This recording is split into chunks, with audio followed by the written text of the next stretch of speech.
bom dia para você, tudo bem?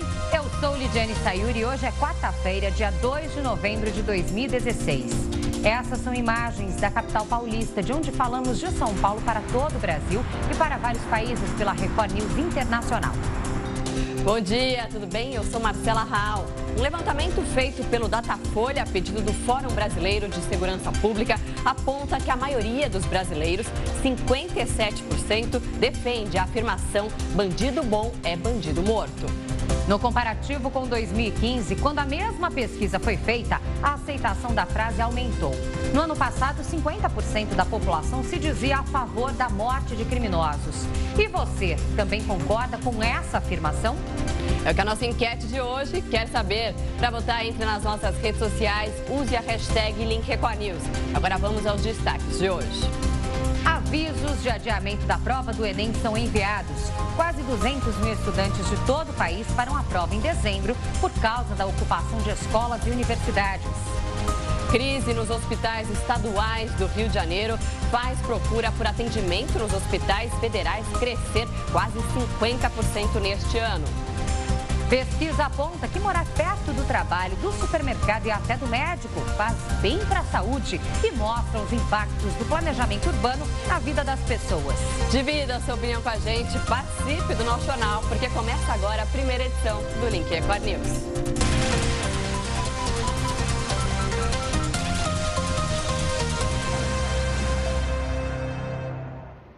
Esta edição do Link Record News começa com informações sobre a crise nos hospitais estaduais do Rio de Janeiro, que está sobrecarregando as unidades de saúde da rede federal.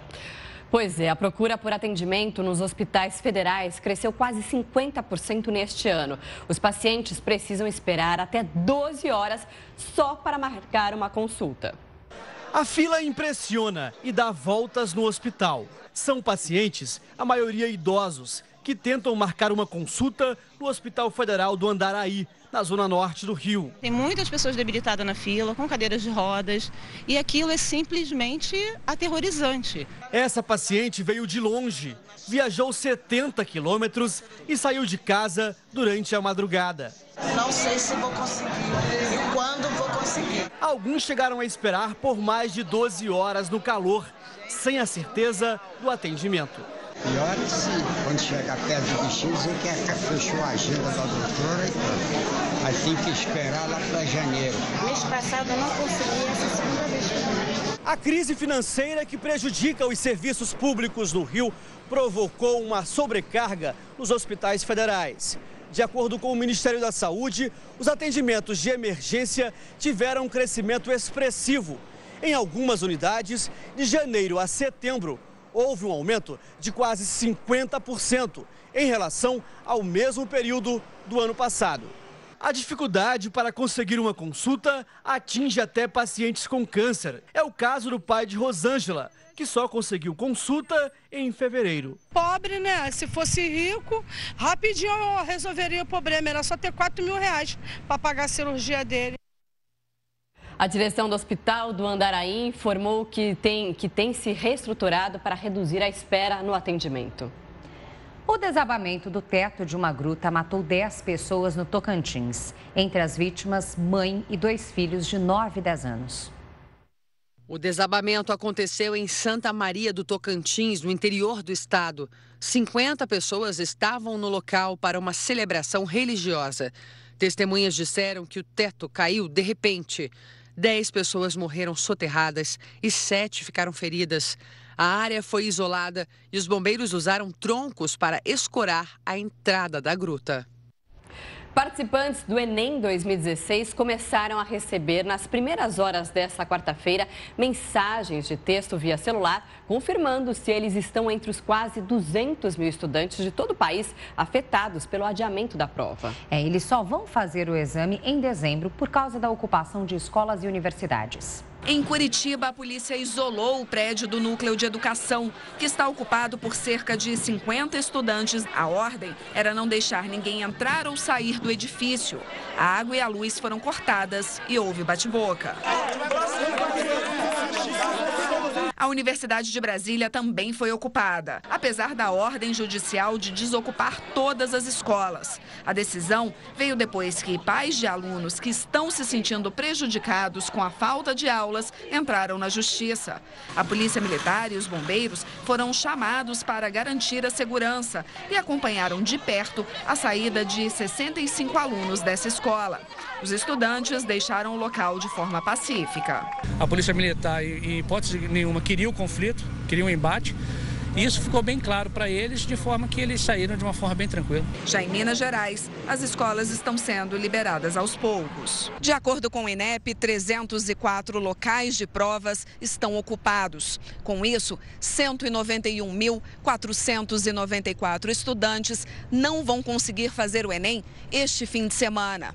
Estes alunos vão começar a receber uma mensagem pelo celular para avisar que eles só farão a prova nos dias 3 e 4 de dezembro. Apesar do INEP não fazer este cálculo, a remarcação das provas pode custar aos cofres públicos mais de 17 milhões de reais, já que cada aluno tem um custo de R$ 90 para fazer o exame do Enem.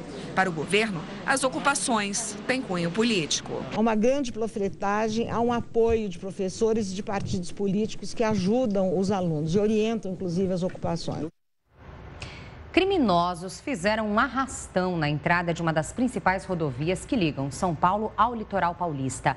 Vários motoristas foram roubados. Esse tipo de crime está cada vez mais comum na região. A câmera de segurança flagrou a ação dos criminosos. Quando o sinal fica vermelho e os veículos fazem uma fila na avenida, 3 assaltantes cercam o carro prata. O motorista, uma mulher e uma criança correm para o canteiro central. O arrastão continua. Um dos ladrões vai em direção ao carro vinho. A vítima sai correndo com as mãos para o alto. O criminoso chama os comparsas e o trio foge com o veículo roubado. O motorista volta a pé.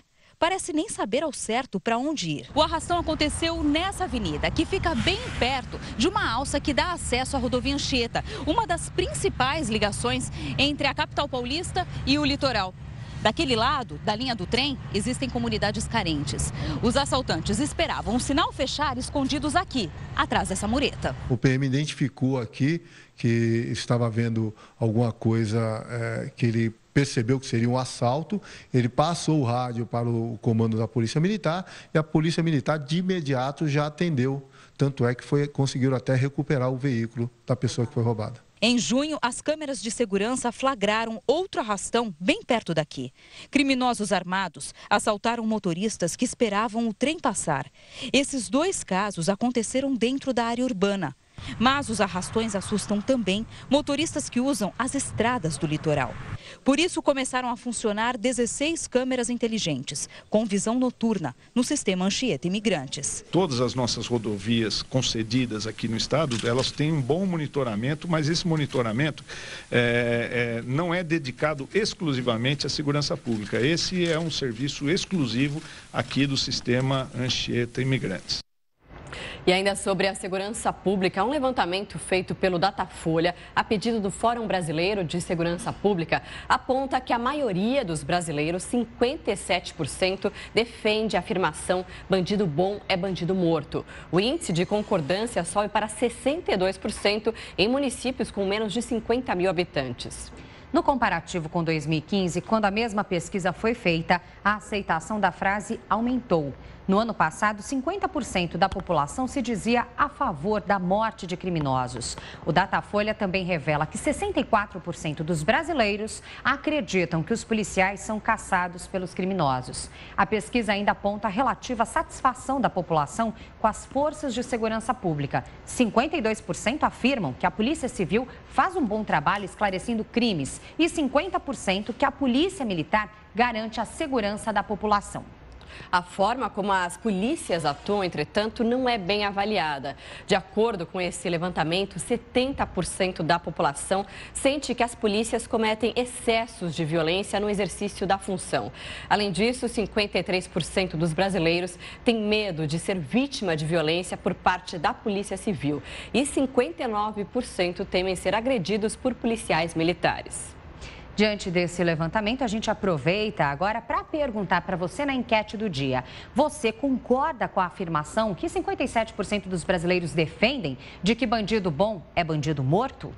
Para votar nas nossas redes sociais, entre no Twitter, no Facebook da Record News, comente, participe, use a hashtag #RecordNews para votar na nossa enquete ou ainda manda uma mensagem. Você pode mandar uma mensagem pelo nosso WhatsApp, o número é 11 95307 1851. O número está aqui embaixo. A gente espera a sua participação.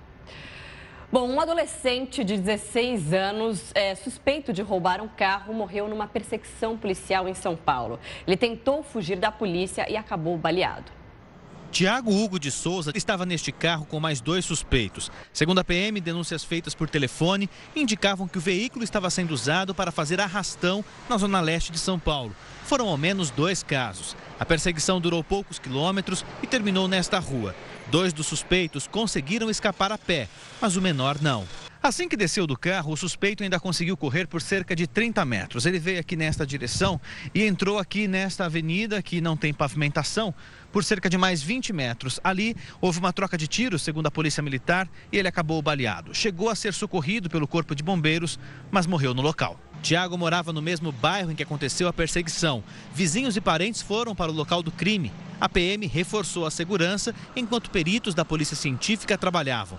Os parentes dizem que Tiago não trocou tiros com policiais. Ele se rendeu, caiu dentro do rio. Dentro do rio os policiais atiraram nele, jogaram um monte de madeira em cima dele, pisaram em cima dele, afogaram ele e ainda tentaram socorrer ele. Jogaram o corpo dele aqui para cima. E colocaram a arma do lado para falar que ele trocou tiro com a polícia. Ele não trocou tiro com a polícia. A arma que teria sido usada por Tiago foi apreendida pelos peritos. A polícia investiga quem são os outros 2 suspeitos que conseguiram fugir.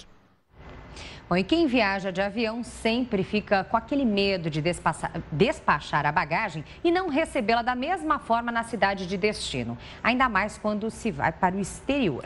Pois é, agora imagine quando sua mala chega dias depois com roupas e pertences de outra pessoa. Uma brasileira que veio da Itália para Minas Gerais está vivendo esse drama. Essa mala que chegou da Europa pertence a Sônia, essa brasileira que vive 26 anos na Itália. Inclusive, ela tem este selo de despacho, feito pela companhia aérea da Etiópia. Quando Sônia chegou em casa, ela resolveu abrir a mala e foi aí que ela teve uma grande surpresa. Dentro dela não estava absolutamente nada da lista que ela trouxe de presentes para os familiares.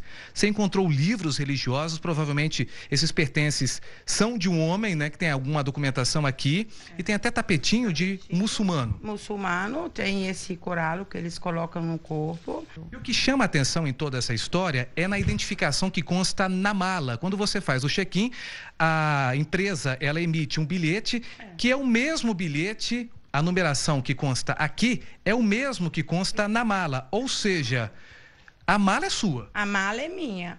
As coisas que estão dentro da mala não são minhas. Sônia, preocupada, procurou em Belo Horizonte a polícia para fazer um boletim de ocorrências.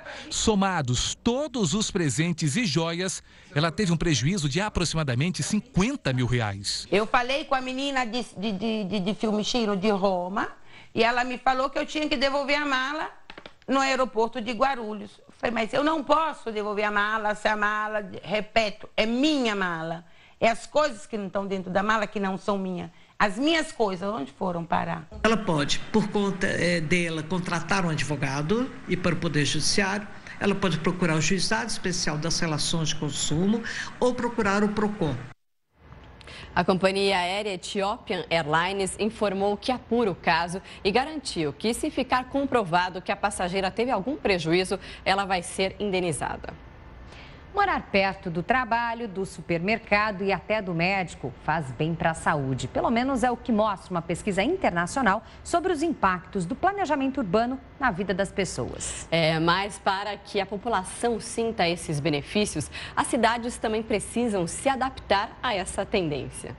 Os quilômetros quadrados de uma grande cidade como São Paulo, vistos por uma outra perspectiva, região por região, bairro a bairro. Fim de expediente para Mariana. A arquiteta deixa o escritório onde trabalha e segue para casa. São cerca de 30 minutos caminhando. Há um mês, se mudou para um lugar que tornou possível que o trajeto fosse feito a pé. E ela ainda consegue resolver o que precisa pelo caminho. Por exemplo, mercado, padaria, farmácia. Não tem nada assim que eu tenha que ir além dessa meia hora de caminhada. Mariana segue uma tendência que cresce em várias cidades do mundo. Moradores que fazem do bairro seu próprio território. Em uma pesquisa internacional sobre planejamento urbano, especialistas identificaram os benefícios do que chamam de cidade compacta. Tiago é um dos pesquisadores envolvidos no projeto para melhorar a qualidade de vida da população. Uma cidade que favorece os encontros, que tem distâncias curtas nos deslocamentos, que tem um uso do solo bem diverso, então bairros que tenham lojinhas, padarias, casas, parques, tudo junto. Morar perto do trabalho e ter acesso a tudo que se precisa em volta reflete diretamente na redução dos índices de algumas doenças. Na cidade de São Paulo, por exemplo, a pesquisa revelou a perspectiva de queda de 7% nos casos de doenças cardiovasculares e de 5% na ocorrência do diabetes.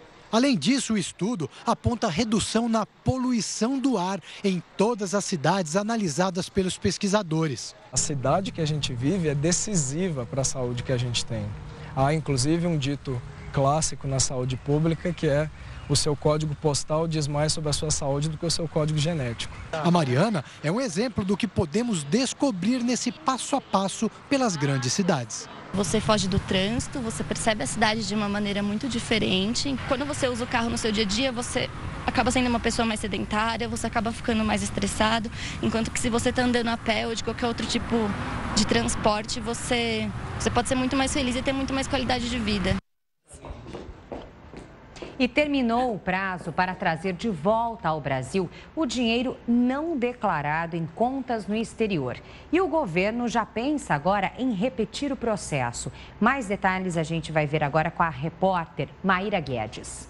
Olá, pessoal do Link Record News. A Receita Federal arrecadou mais de 50 bilhões de reais. Esse programa permitiu que brasileiros que tinham dinheiro não declarado no exterior trouxessem de volta os valores, acertando assim as contas com o fisco. Participaram cerca de 25 mil pessoas e 100 empresas. A arrecadação foi grande porque todas essas pessoas tiveram anistia por crime fiscal, mas pagaram imposto de renda e multa. Agora, o dinheiro arrecadado vai ajudar a desafogar as contas públicas. Por isso, o governo já fala em reabrir o programa. Voltamos aos estúdios da Record News. Obrigada. Um raio atingiu e matou 14 vacas no interior de Santa Catarina. O rebanho estava se alimentando no pasto quando a descarga elétrica causou o acidente. Apenas 3 animais foram salvos. O prejuízo passa dos R$70 mil. Moradores do sertão nordestino enfrentam uma das piores estiagens dos últimos 5 anos. E as projeções mostram que a tendência é chover cada vez menos na região, que pode se transformar num grande deserto. Só uma vez por mês que a população de Caridade, no sertão do Ceará, consegue água potável, que chega em caminhões-pipa. Se não chover, né? E se os carros-pipa não pararem de deixar água para nós, vai ficar sério. Para a agricultora, 2016 é o que está pior. Estamos pedindo a Deus, né? Que chova para a pessoa plantar, fazer feijão, milho, girmum, né? Tudo que a pessoa plantar dá até no inverno. Hoje, o Ceará tem apenas 8% da capacidade de armazenamento de água em seus açudes. Este reservatório secou no mês de setembro. De lá para cá, a comunidade teve que improvisar. Esta cacimba foi aberta e, mesmo sem água de qualidade, ela ajudou muito os moradores. Mas hoje, apenas 2 meses depois, ela está assim, seca. A estiagem também esvaziou o quintal deste criador de gado.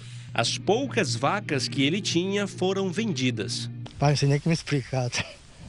É difícil.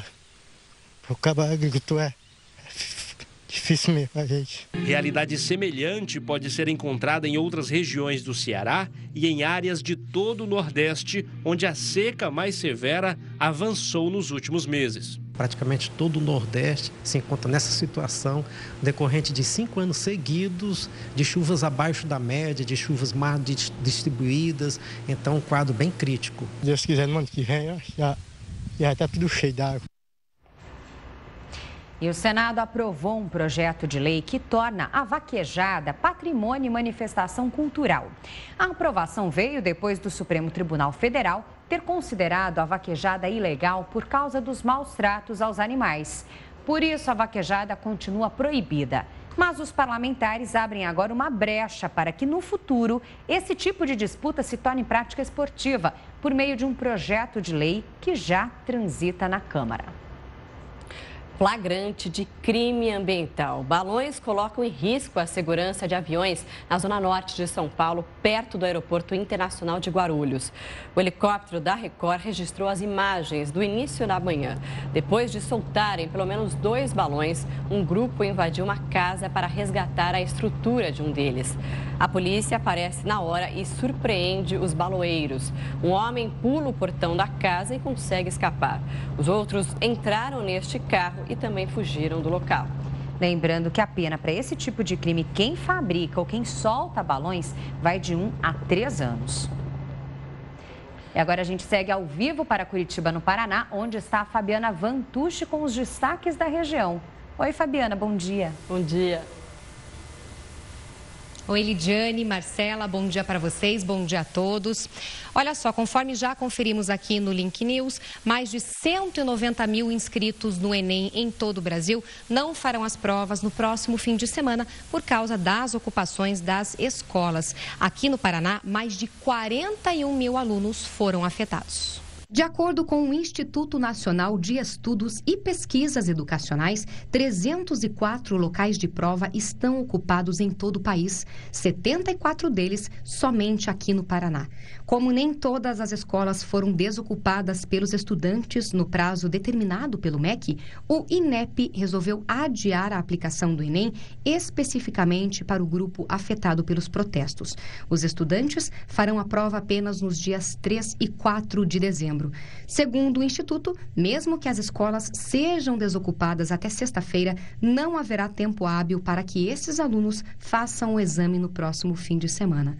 Os novos locais de prova ainda não estão definidos. De acordo com o INEP, a nova prova terá o mesmo modelo e nível de dificuldade do Enem deste fim de semana, mas com questões diferentes. A lista das escolas em que haverá o adiamento do Enem 2016 está disponível no site do MEC, www.mec.gov.br,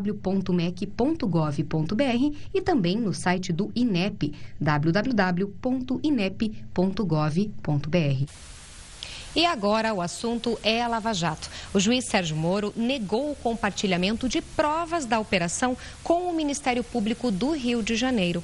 As informações são relativas ao suposto departamento de propinas que funcionava dentro da empreiteira Odebrecht. Na decisão, Moro afirma que a Polícia Federal de Curitiba ainda analisa o material.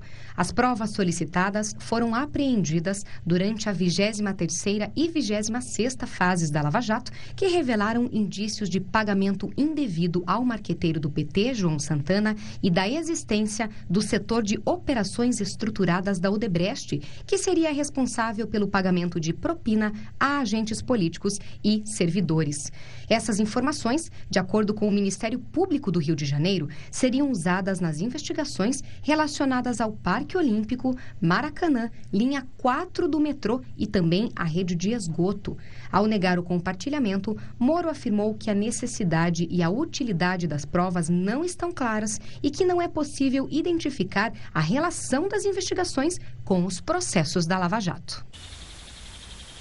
E agora vamos falar sobre a movimentação nas estradas paranaenses neste feriado. Muita gente escolheu o litoral do estado para aproveitar a folga. Olha só, neste momento a movimentação é bem tranquila. Vamos conferir algumas imagens ao vivo da Avenida Comendador Franco, também conhecida como Avenida das Torres, aqui em Curitiba.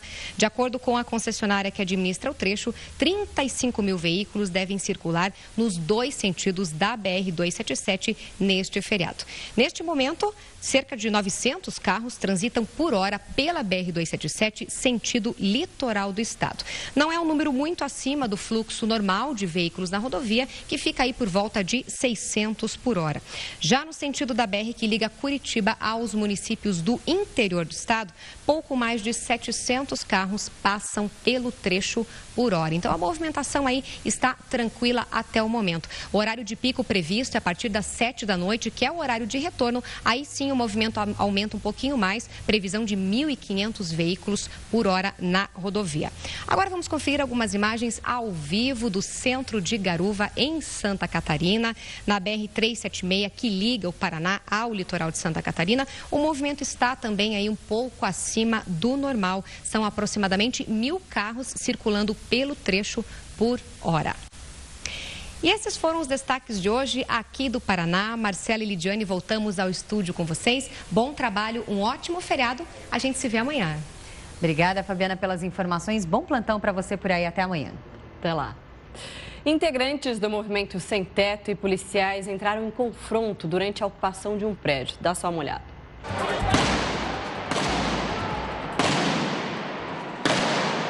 A resistência fez com que alguns ocupantes fossem retirados à força. Os policiais militares usaram bombas de efeito moral. Esta mulher teria tentado impedir a aproximação da polícia e foi retirada do local, assim como esse outro integrante do grupo. Cerca de 250 pessoas, entre elas crianças, estavam no prédio. A ação violenta terminou com uma jornalista agredida pela polícia e 3 pessoas detidas. Segundo líderes do movimento Frente de Luta por Moradia, os invasores foram retirados menos de 1 hora após terem entrado no prédio que pertence a uma imobiliária no centro de São Paulo e que deve milhões em IPTU. Os líderes afirmam que os PMs já chegaram com violência, arrombando as portas. Alguns militares estariam sem farda. Todos os detidos foram liberados após o caso ser registrado na delegacia. E uma discussão pública vai embasar um projeto de lei que propõe mudanças nas regras da adoção no Brasil. Entre elas, o tempo de espera para a destituição da paternidade de crianças que vivem em abrigos. Hoje, quem adota uma criança não sabe quanto vai ter que aguardar até ganhar o documento oficial da adoção. Alguns casais correm o risco de conviver anos com uma criança, sabendo que poderão ter que devolvê-la à família biológica. É o que mostra agora a reportagem de Samara Bastos. Um amor incondicional, que só quem tem consegue explicar. A gente ama um amigo, ama pai, ama mãe, mas esse sentimento que não cabe dentro do peito, a gente só consegue sentir depois que a gente é pai e mãe. Patrícia tem hoje 2 meninos. O mais velho é biológico. O caçula, com 1 ano e meio, foi adotado. O Fábio e a Patrícia estão casados há 10 anos. A casa cheia de filhos sempre foi um sonho do casal. E a adoção era um dos projetos da família. Eles resolveram, então, entrar para a extensa fila à espera de uma criança. Há 1 ano chegou a vez deles. O menino, na época com 6 meses, estava à espera de uma família. Quando ele chegou pra gente, na sala que a gente viu ele a primeira vez, as lágrimas correram, pelo menos para mim, automaticamente, igual a hora que o nosso filho mais velho saiu da barriga dela. A emoção logo deu lugar à angústia. Eles foram informados de que a criança não estava completamente apta à adoção. Quando nós soubemos que ele não estava apto, nós até chegamos a balançar na questão. Pouco antes de conhecer. Foi antes de conhecer, nós não o conhecíamos ainda, porque primeiro é passada toda a situação da criança. E assim, a princípio, a nossa preocupação maior foi até com o nosso filho mais velho, porque assim, nós adultos, a gente não vai sofrer se acontecer alguma coisa errada no meio desse caminho todo? Vamos, lógico, vou perder um filho. Como que eu não vou sofrer? Mas como que eu vou explicar para o meu filho mais velho que, olha, não deu certo, aconteceu esse problema, né? Não tem como você explicar isso para uma criança. O menino já estava no abrigo, mas ainda não tinha sido destituído do poder familiar, que é quando a justiça tira todos os direitos dos pais ou parentes de ficar com a criança. Só após isso, ela pode ir para a adoção. E isso acontece depois de um longo processo, onde é verificado a vontade e as condições da família. Não há estatística de quanto tempo esse processo pode demorar, mas o que se sabe é que tem casos que levam anos. Está sendo um grande problema porque não existe prazo para que esse processo de destituição ocorra. Qual é o prazo que eu vou dar para a família? Não é? Qual é o prazo que o poder público precisa para reorganizar e reestruturar essa família? Então, um dos grandes entraves da adoção, para que essa criança entre na chamada fila de adoção ou para que essa criança seja colocada à disposição dos pretendentes adotantes, é realmente a destituição do poder familiar, que não tem um prazo para isso. Então, é o que eu chamo, dessa guarda para fins de adoção, de um limbo jurídico. Porque não se sabe se a criança volta para a família de origem ou se ela vai ser adotada. É uma espada que pende na cabeça de todas as famílias que têm uma guarda para fins de adoção. A falta de prazos é só um dos problemas, segundo o especialista. Ele explica que há pouca estrutura para atender a demanda. Muitas vezes faltam técnicos do Poder Judiciário, faltam juízes. Só no estado de São Paulo estão faltando mais de 500 juízes. É um déficit muito grande. Nós não temos varas especializadas de infância e juventude. Nós não temos técnicos, assistentes sociais e psicólogos, no mínimo, para poder atender nem as comarcas e as varas que já existem. Não é? Nós não temos, muitas vezes, estrutura física. Nós não temos formação e capacitação do técnico, do próprio Poder Judiciário e do Ministério Público, para poder, então, atuar o Estatuto da Criança e do Adolescente e fazer com que a criança permaneça o menor tempo possível para que volte à sua família. Por outro lado, quem espera um filho sofre. O casal Reobol já está há quase um ano esperando que a guarda provisória do menino passe a ser definitiva. A justiça ainda não destituiu o poder familiar dos pais biológicos. E essa espera torna os dias angustiantes.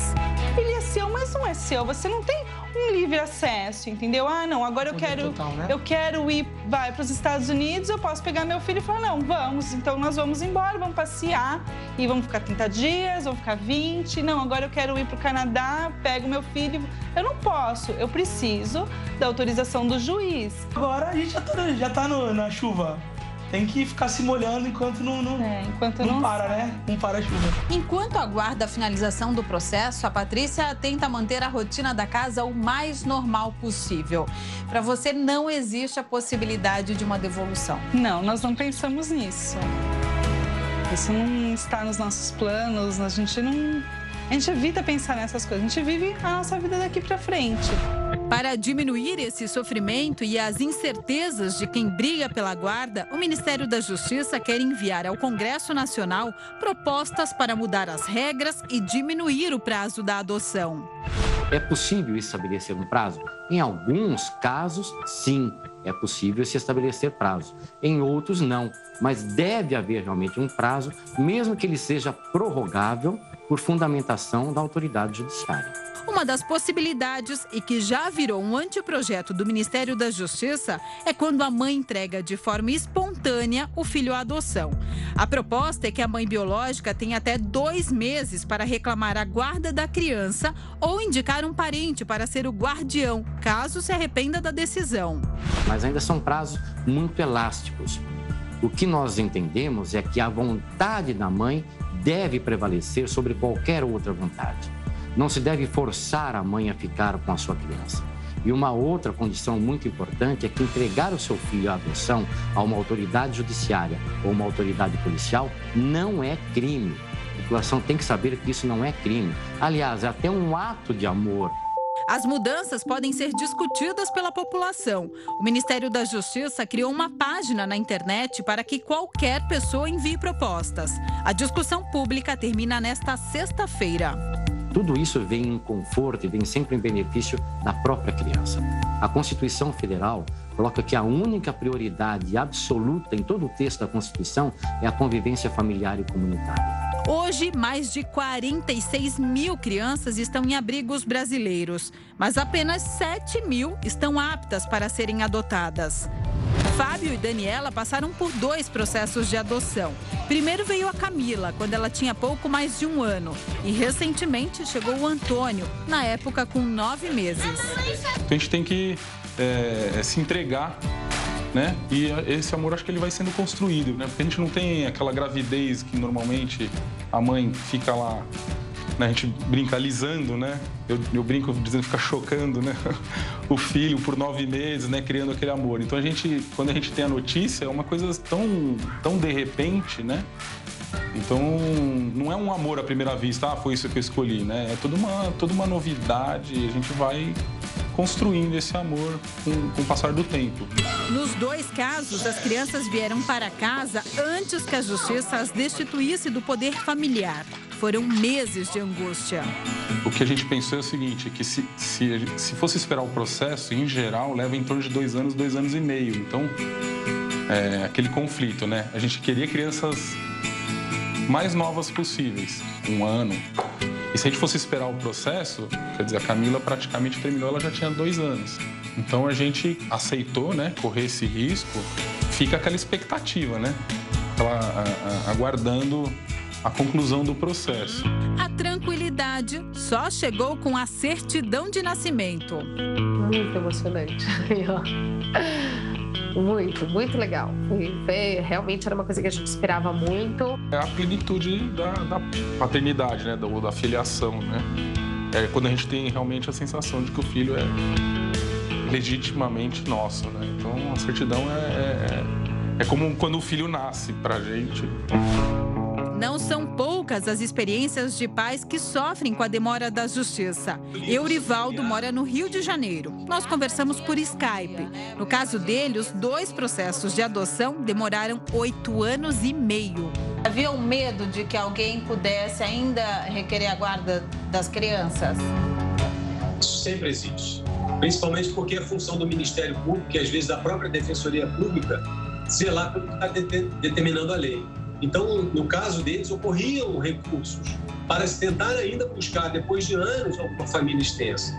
Mas a minha grande pergunta é, se o pai, ou a mãe, ou a família extensa não sabe da criança durante um dia, essa criança já passa necessidades, já passa privações. Que dirá durante anos?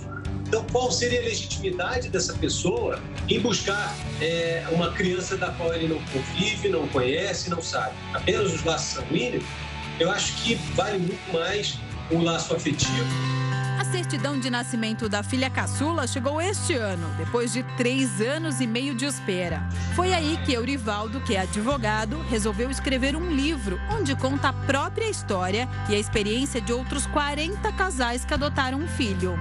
O livro tem as fotografias de várias crianças abrigadas, crianças que ainda estão nos orfanatos aguardando uma família. Crianças pequenas, crianças saudáveis, crianças doentes, crianças grandes, mas todas elas com um sorriso, com uma esperança. Então, se a gente agir, a gente pode mudar, a gente pode reduzir essas estatísticas de violência, de assaltos e evitar, talvez, quem saiba, ficar falando de redução de maioridade penal, enquanto que a gente está abandonando as nossas crianças por uma falha na lei. Histórias como a de Fábio, Daniela e Eurivaldo, com finais felizes, é o que move o casal Reobol a seguir nesta busca incansável pela guarda definitiva do tão sonhado segundo filho. Se houver a mudança, que nem está sendo proposto agora, vai ser muito melhor para todo mundo.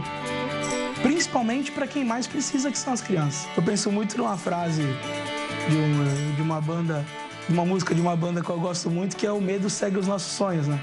Então, infelizmente, a gente tem que conviver com os medos, faz parte.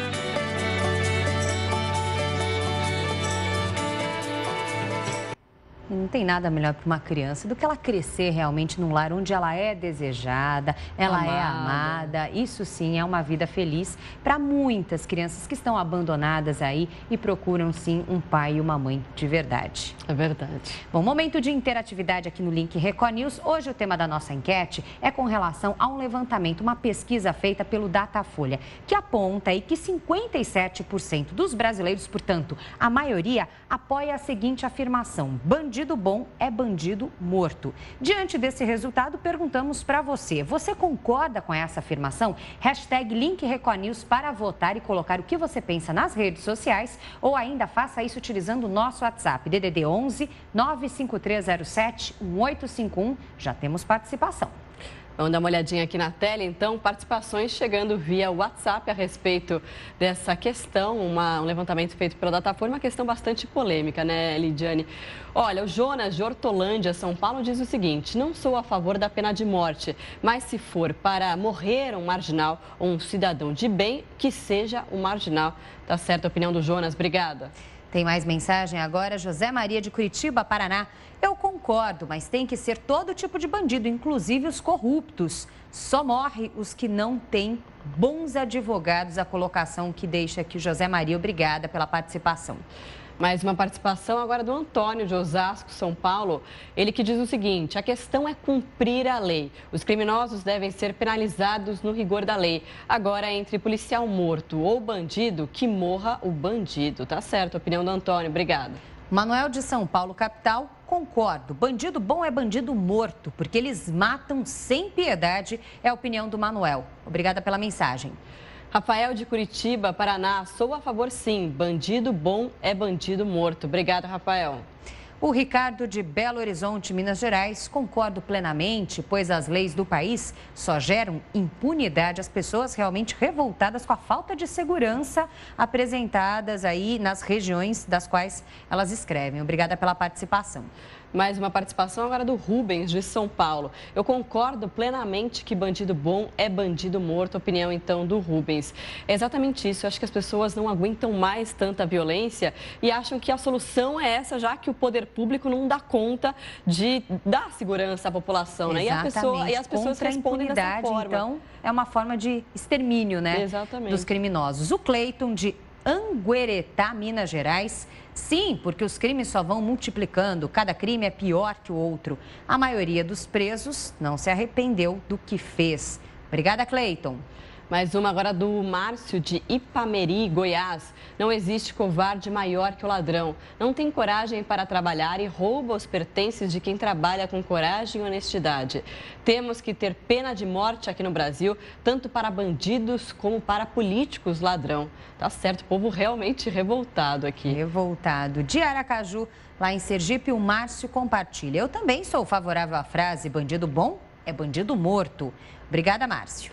Tem mais participação chegando a respeito desse tema, muita gente participando. Agora o Genecide, São Paulo, diz o seguinte: sim, estou totalmente de acordo, pois essas pessoas não são gente nem animais, é lixo. Tá certo, então, obrigada pela sua participação. Você em casa pode continuar participando pelo nosso WhatsApp, também votar na nossa enquete. Daqui a pouquinho a gente volta com mais interatividade aqui no Link Record News. E no próximo bloco você vai ver, depois da confirmação de um caso de raiva humana no Ceará, o Ministério da Saúde trabalha agora para prevenir a doença. E ainda, Justiça decreta a prisão de filho de vereador acusado de agredir a namorada no interior paulista. Tudo isso e muito mais é daqui a pouquinho.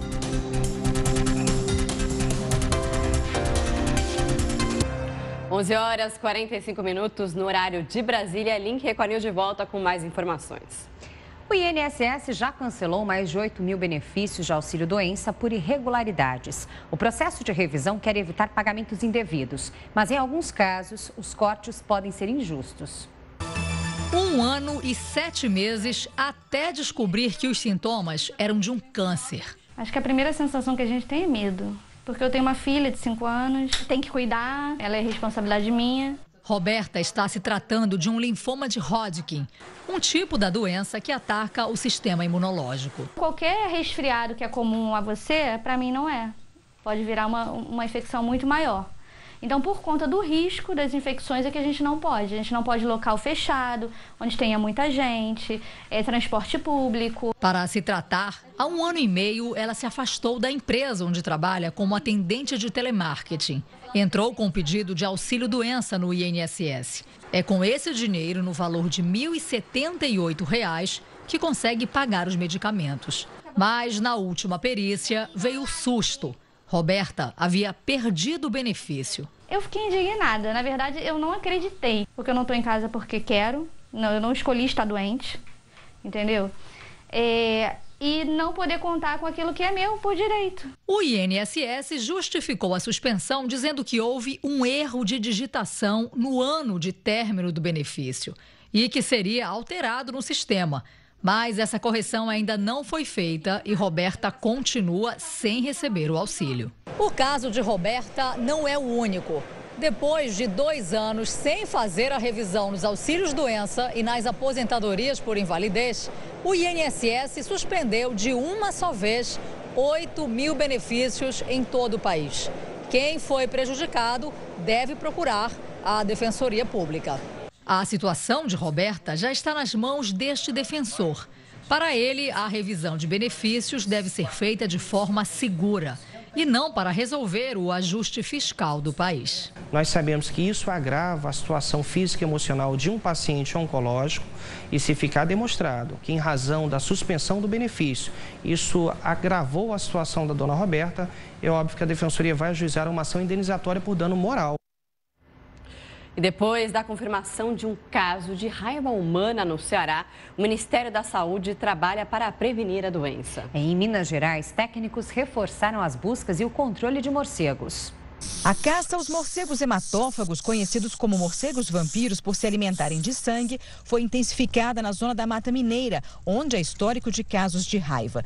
O Instituto Mineiro de Agropecuária confirmou neste ano 6 focos em Rio Novo, 2 em Descoberto, 2 em Goianá, 1 em Chácara e 1 em Coronel Pacheco. Os cuidados com a doença foram reforçados depois do registro de um caso de raiva humana no Nordeste do Brasil. A vacinação e o controle da população de morcegos hematófagos são as formas de prevenir a raiva. Das 140 espécies encontradas no Brasil, apenas 3 se alimentam de sangue e só uma precisa ser controlada. Nesta área da Zona da Mata existem muitos túneis de mineração desativados há cerca de 40 anos. Eles são úmidos, escuros, o esconderijo ideal para os morcegos hematófagos. É num desses pontos que os pesquisadores vão entrar agora.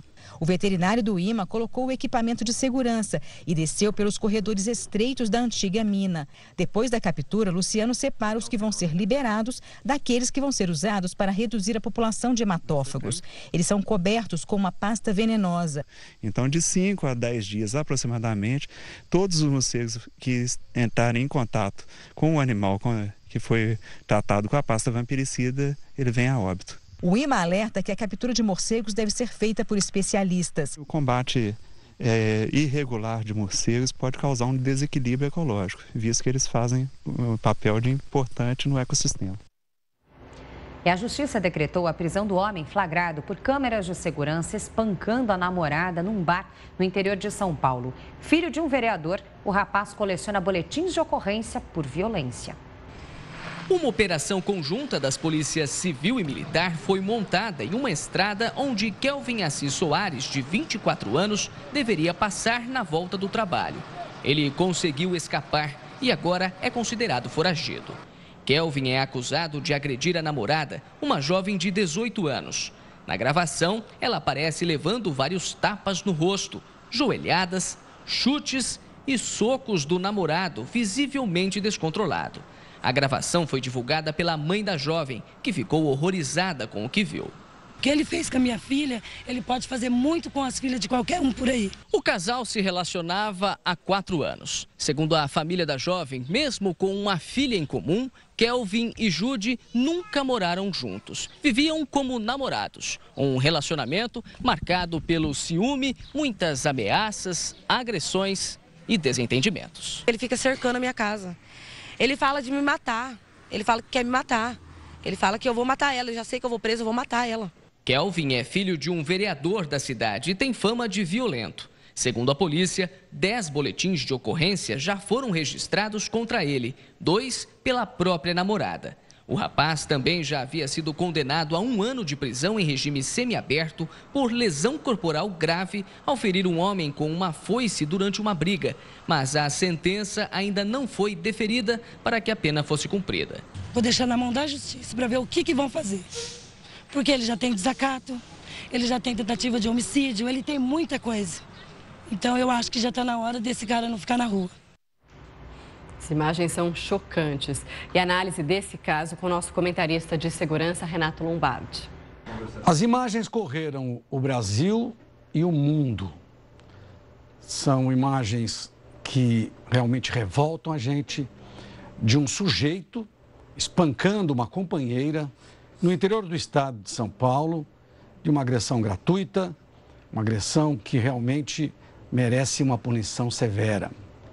Um homem que faz isso com uma mulher, ele é um covarde, ele é frouxo, ele é uma pessoa que não faria isso com homem, porque só faz com mulher porque a mulher fica indefesa. Ele é filho de um vereador de uma cidade de São Paulo, está identificado, tem 10 passagens pela polícia, responde a vários inquéritos policiais e processos criminais e já deveria estar na cadeia. Depois que essas imagens foram exibidas, ele passou a ser procurado e está sendo procurado e é o que se espera que o Poder Judiciário decrete a prisão preventiva dele para que ele fique preso até a conclusão dos outros inquéritos que ele responde e este inquérito que foi instaurado a respeito sobre esta agressão. Primeiro que um homem que bate a mulher já perde toda a razão, não é? Eu costumo dizer que quem bate a mulher é frouxo. Primeiro porque ele agride a mulher, porque ou uma ex-companheira, porque encontrou ela com um outro namorado, ou porque realmente ela desistiu do relacionamento e ele se acha dono da mulher. Segundo, essa agressão foi gratuita porque diz que ela estava esperando pelo companheiro, ele foi para um bar, bebeu, voltou e passou a agredir a mulher dessa maneira que todos nós nos revoltamos. E além disso tudo, não é? É uma situação realmente que preocupa em todo o país. No Brasil, a cada 5 minutos uma mulher é assassinada. A cada 10 minutos uma mulher é espancada.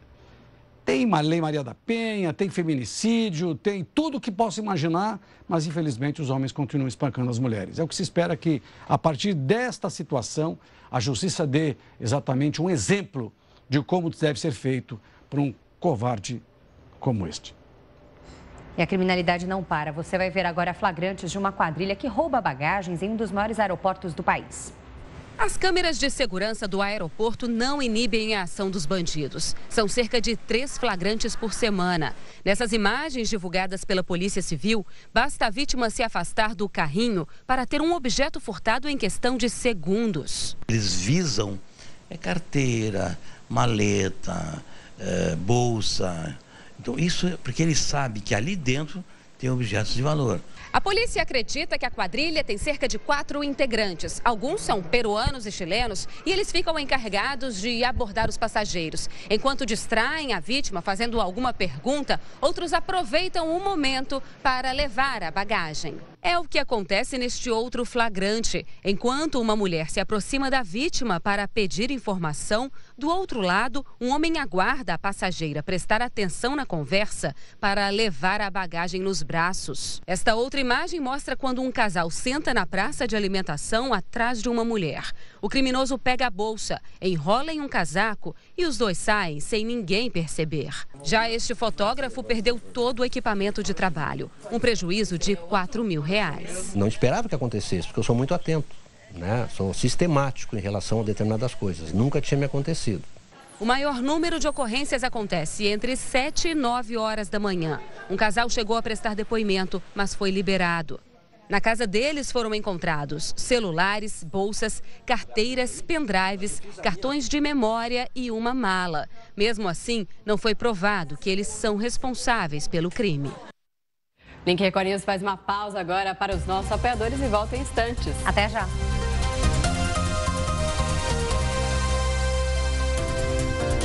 Meio-dia em ponto pelo horário brasileiro de verão, estamos de volta com o Link Record News. De volta com interatividade, a gente abordou na enquete do dia um levantamento que foi feito pelo Datafolha, que mostra que 57% dos brasileiros concorda com a frase de que bandido bom é bandido morto. A gente pergunta para você se você concorda com essa afirmação. Para votar nas nossas redes sociais é só usar a hashtag #LinkRecordNews ou também mandar uma mensagem pelo nosso WhatsApp, número é 11 95307 1851. Vai aparecer aqui embaixo da tela daqui a pouquinho. Enquanto isso, a gente vai lendo os WhatsApps que chegaram na tela, Lid.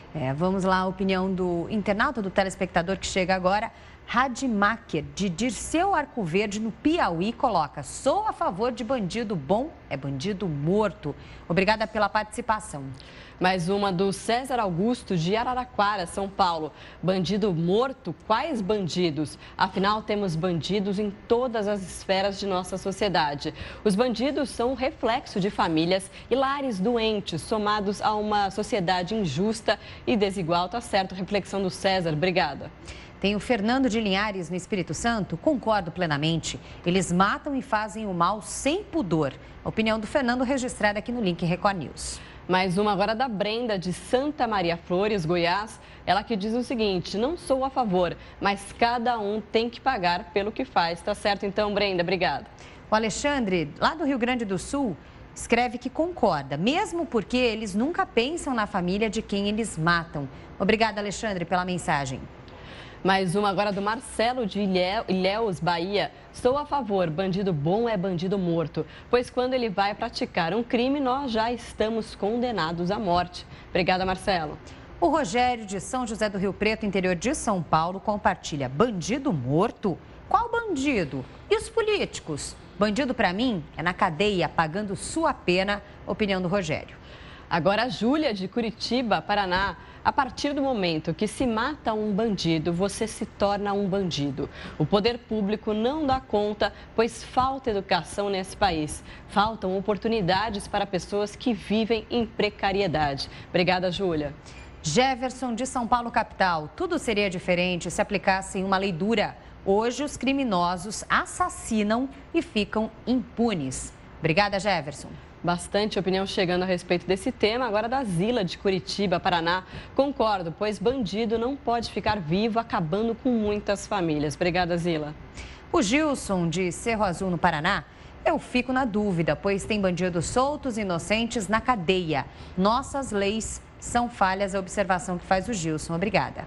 Agora a Nauana, de Pernambuco. Não acredito que violência se resolva com violência. Portanto, muitas mensagens chegando a respeito do tema da nossa enquete de hoje, que pergunta para você, então, se você concorda com a afirmação de que bandido bom é bandido morto. Você pode continuar participando. Daqui a pouco, mais interatividade, então, na tela do Link Record News. A gente segue agora com outros destaques do noticiário.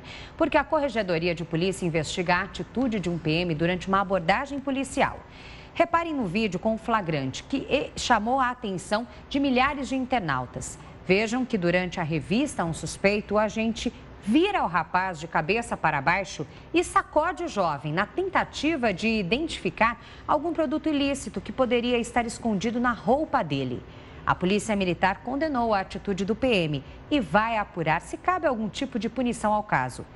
Essa ação aconteceu em Minas Gerais. Agora, chama atenção realmente, né, Lidiane? Essa imagem do policial simplesmente virando essa pessoa que está sendo abordada de cabeça para baixo. Olha só, que ousadia, né? Esse é o abuso do policial. Nessas situações a gente consegue observar isso, né? Exatamente, olha só, até parece que alguma orientação é passada com os policiais, para os policiais militares, que uma revista deve ser feita dessa maneira. Certamente alguma punição deve haver ou uma melhor orientação, então, a esses agentes que cuidam da segurança das pessoas. Bom, e um deslizamento de terra ameaça o estádio do Corinthians. O vazamento de 10 milhões de litros de água no estacionamento da arena pode provocar um acidente grave e atingir uma importante avenida na zona leste de São Paulo. Uma obra imponente em Itaquera, zona leste de São Paulo. Mas o estádio do Corinthians virou motivo de preocupação para a diretoria do clube.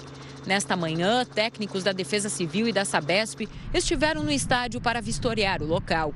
Uma auditoria contratada pelo Corinthians investiga o risco de deslizamento de terra na área externa da arena, o que poderia atingir a Radial Leste, uma das principais vias da cidade.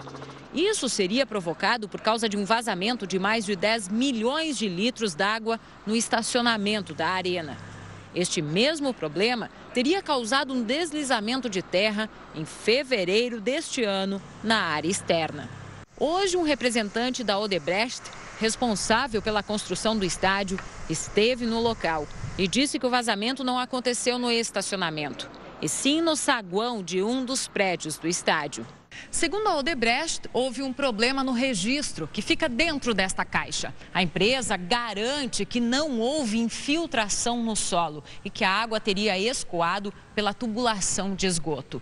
Portanto, ainda segundo a construtora, não há risco de deslizamento. A Sabesp informou que desde fevereiro alertou o clube sobre a alta de consumo d'água, o que sinalizaria um vazamento interno.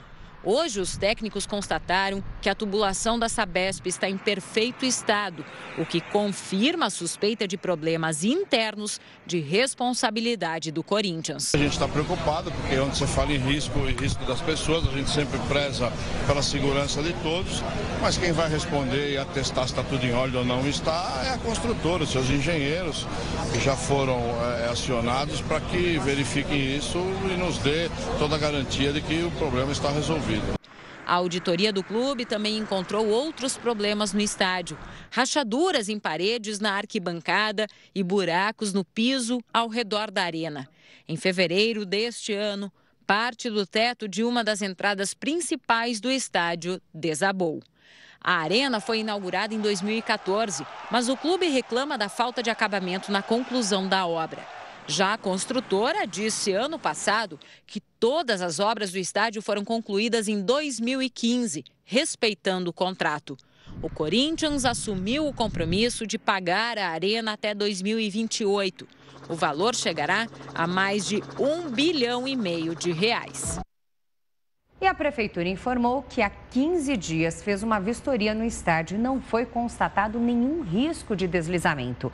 A subprefeitura de Itaquera intimou o clube para que apresente no prazo de 30 dias um laudo sobre a obra de reforma feita no estacionamento.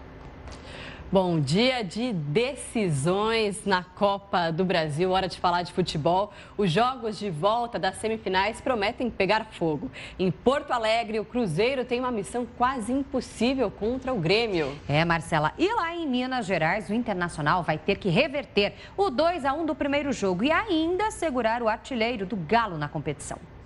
O jogo será especial para Lucas Prato. O argentino vai alcançar a marca de 100 jogos com a camisa do Atlético.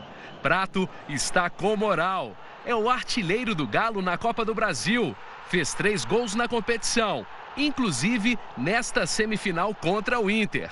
Gol como eu fiz contra a Inter, acho que em minha carreira só tenho 1 ou 2. O Atlético pode até perder a partida de volta por 1-0, que mesmo assim se classifica à final da Copa do Brasil. Se o Internacional devolver os 2-1 do primeiro jogo, a vaga será decidida nos pênaltis. O Inter não abandonou a Copa do Brasil, mas por ainda lutar contra o rebaixamento no Brasileirão, a equipe contra o Galo deverá ser mista. Nós temos que ter uma precaução, além de atacar, de tentar em busca do gol, a gente tem que ter uma preocupação na marcação, porque o Atlético tem uma equipe muito qualificada, jogadores acima da média.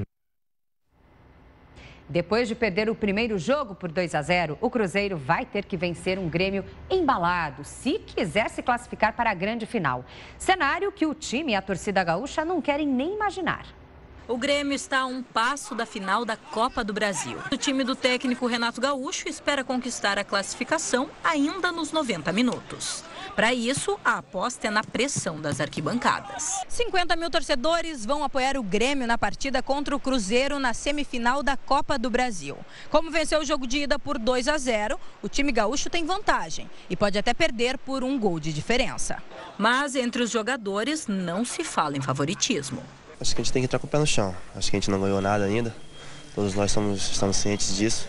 Vai ser um jogo difícil. Eles pouparam o time deles todo no final de semana, assim como a gente. Então acho que eles vêm com força máxima e a gente tem que estar ligado. E o já tradicional Prêmio Puskás, troféu dado todo ano ao autor do gol mais bonito da temporada, já tem favorito.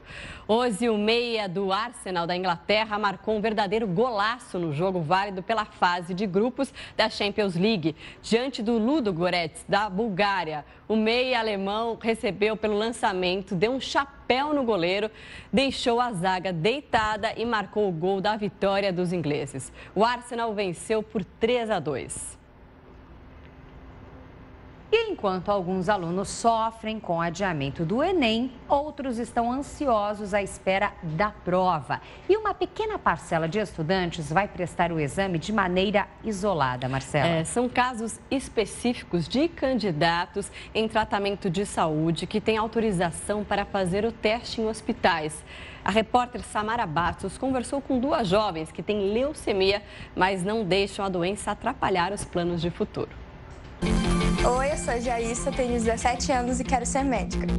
Meu nome é Marília, eu tenho 16 anos e quero ser médica. Marília e Jaíssa são duas jovens com histórias parecidas. As duas travam uma batalha contra a leucemia, um tipo de câncer mais comum na infância que atinge 33% dos pacientes até os 18 anos. A boa notícia é que as chances de cura são altas. Se nós estivéssemos conversando há uns 40 anos atrás, 50 anos atrás, e uma criança tivesse diagnóstico de leucemia, o que nós teríamos de falar aos pais é: aproveite o tempo que lhe resta ainda. Hoje não. Hoje nós vivenciamos uma situação onde a possibilidade de cura verdadeira é real, não apenas de sobrevida a longo prazo, cura com tudo aquilo que a palavra cura quer dizer. Crescer, desenvolver, se formar, casar, ter filhos. Por isso nós dizemos aos pais que os seus filhos em tratamento para câncer hoje em dia têm de ser tratados para a vida, não para um momento. Marília começou com uma dor de cabeça. Depois de inúmeros exames, foi diagnosticada com câncer. Isso é uma coisa assim que você acha que nunca vai acontecer na sua vida. Você vê acontecer as pessoas em volta, você nunca imagina que vai acontecer com você. É um choque. Na hora a gente pede assim, não, eu quero que refaça o exame, não deu certo, não sei. Você não consegue acreditar. Você fala assim, não colheram direito. Você não consegue imaginar que pode ser. Realmente é um choque, dá um desespero muito grande. Parece que o mundo desaba na sua cabeça. Já a Jaíssa, que é de Belém, no Pará, não sentiu dores. 2 nódulos no pescoço chamaram a atenção da mãe, que é médica. Em 2 dias, ela já estava com o diagnóstico fechado e de malas prontas para começar o tratamento em São Paulo. A sensação que a gente tem, eu acho que eu já falei com outras mães, é que parece que você cai assim num buraco e que você não vai conseguir achar o chão. E que, de repente, você tem que encontrar esse chão para você lutar. Porque a gente, quando recebe um diagnóstico desse, mesmo sendo médica, a gente não tem ideia do que nós vamos passar. É muito difícil. Principalmente porque você tem que largar tudo, né? Você tem que abrir mão de tudo. Principalmente de ficar longe das pessoas que você ama. Isso é uma coisa que maltrata muito. Mesmo com dias tão difíceis, as duas não abrem mão do sonho de ter uma carreira. E a oportunidade de fazer o Enem, o Exame Nacional do Ensino Médio, no hospital, surgiu como um presente. Marília, que está no 2º ano do ensino médio, vai apenas treinar.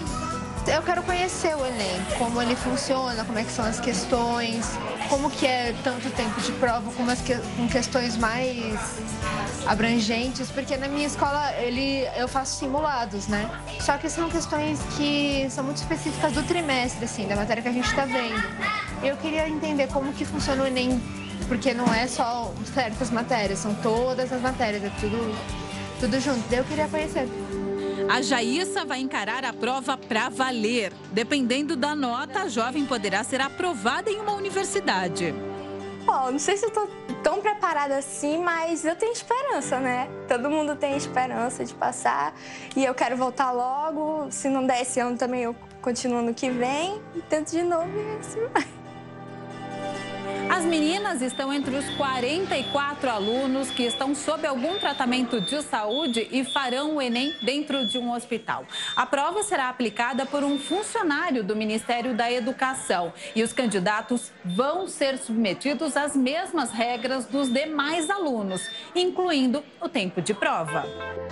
As duas sabem que tem um longo caminho a percorrer. O curso de medicina é um dos mais difíceis para se conseguir uma vaga no país, mas elas aproveitam aproveitam cada minuto. Dentro do hospital, há uma professora para tirar dúvidas e que, nesse momento, passa a ser uma aliada. O Enem é um teste de resistência, não é só de conteúdo, mas também de resistência. Então, a gente tenta fazer vários simulados para tentar ir adaptando, acalmando, compreendendo como é que vai ser no dia. Enquanto não chega a hora da prova, as meninas intensificam os estudos. Eu estudo através das minhas amigas, elas me mandam a matéria e daí eu copio no meu caderno de estudo, no meu caderno de escola mesmo, separo uma hora do meu dia para poder estudar. Daí eu estudo assim, na cama mesmo, eu puxo uma mesinha que tem lá, pego o estojo, minhas coisas e faço e estudo. A Jaíssa também aproveita para estudar em casa, já que ela vai ao hospital uma vez por semana para fazer a quimioterapia. Eu trouxe parte do meu material de Belém e o resto eu tento pegar pela internet, fazendo simulado, essas coisas. Mesmo estando aparentemente bem e sem a necessidade de ficar internada, a Jaíssa não pode ter contato com muita gente. A orientação dos médicos é que ela evite lugares fechados ou com aglomeração. Por isso, a Jaíssa não vai poder fazer a prova do Enem em uma escola normal. Já imaginou ela fazer uma prova num colégio com não sei quantos alunos, né? Então, essa questão para a gente nos deixou muito tranquila, porque o hospital está preparado para elas, tá? Tem a estrutura, tem os cuidados necessários, qualquer coisa que acontecer, eles estão dentro do hospital. Mesmo longe de casa, das amigas e ainda tendo que enfrentar a prova em um local tão diferente, o que não falta é incentivo.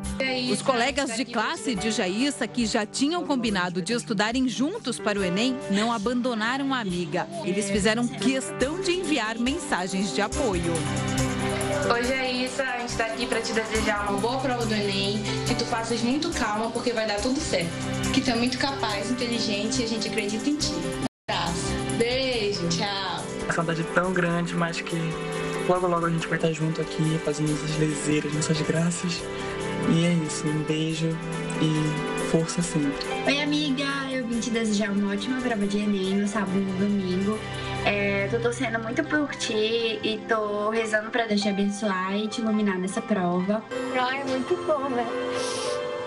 Elas sempre me deram muita força.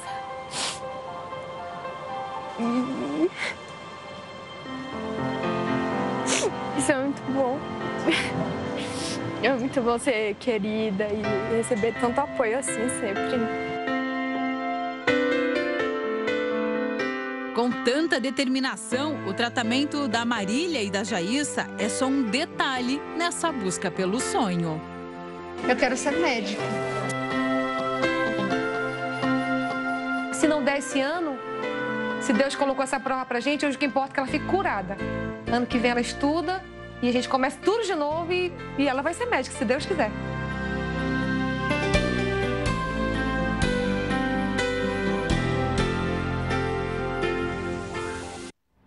E com esses belos exemplos, vamos para o intervalo no próximo bloco. Tem a sua opinião aqui no Link Record News. E na era das redes sociais, você vai ver a confusão que se vive entre o público e o privado na internet. É já já.